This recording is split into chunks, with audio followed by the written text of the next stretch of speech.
Congress party Jamnagar મહાનગરપાલિકાના ચૂંટણી ઢંઢેરા માટે એકત્રિત થઈ છે અને જનતાને 16 મુદ્દાના વચનો આપે છે। આ 16 મુદ્દામાં પીવાનું પાણી પણ છે, ગટર મુક્ત પાણી છે, કચરો ડોર ટુ ડોર છે, વ્યાયામના સાધનો છે અને ખાસ મુદ્દો આજે ક્રિકેટનો જમાનો છે। જામનગરની અંદર મહાન ક્રિકેટરો રણજી ટ્રોફી, દિલીપ ટ્રોફી જેના નામે રમાય છે એ જામનગરે આપેલી ભેટ છે। સલીમ દુરાની, વિનુ માકડ, અજય જાડેજા, રવિન્દ્ર જાડેજા જેવા વિશ્વ કક્ષાના જ્યારે ક્રિકેટરો જામનગરે આપ્યા છે। છેલ્લા 25-30 વર્ષથી આ ભારતીય જનતા પાર્ટીનું શાસન એ મહાનગરપાલિકામાં પણ છે, ગુજરાતમાં પણ છે અને 12 વર્ષથી આ કેન્દ્રમાં પણ છે। જામનગરને અન્યાય આ જગ્યાએ બીજા કોઈ પણ શહેરે જો આવું કર્યું હોય ને તો એને સોને મઢે, એને બદલે સામાન્ય નાના ક્રિકેટરોને રમવા માટેનું મેદાન પણ નથી। દર વખતે ખોટા વચનો, દર ચૂંટણીમાં ખોટા વચનો। આ જો કોંગ્રેસ પાર્ટી સત્તામાં આવશે તો આ 16 મુદ્દાઓ છે એ 16 મુદ્દાઓની અંદર જનતાને પૂછીને નક્કી કરેલા મુદ્દાઓ છે અને જનતાને સંતોષ આપશે એટલી આપના માધ્યમથી જનતાને ખાતરી આપું।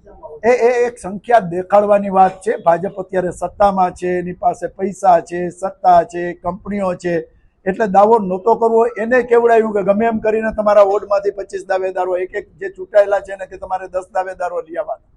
દાવેદારો ગમે એટલા હોય, છેલ્લે 64 ઉમેદવાર ભાજપના લડશે, 64 ઉમેદવાર કોંગ્રેસના લડશે અને નક્કી જનતા કરશે।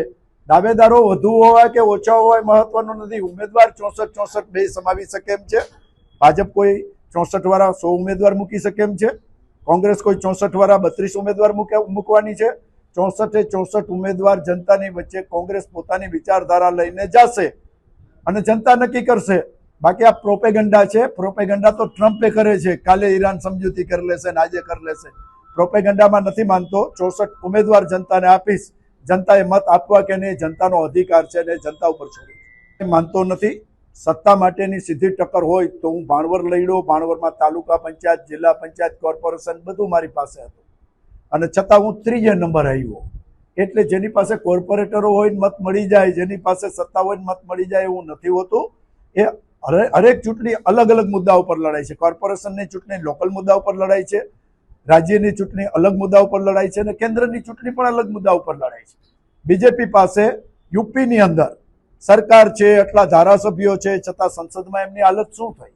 એમ દરેક ચૂંટણીની અંદર મુદ્દા અલગ હોય છે, ઉમેદવારો અલગ હોય છે, ફેસ અલગ હોય છે અને જનતા નક્કી કરે છે।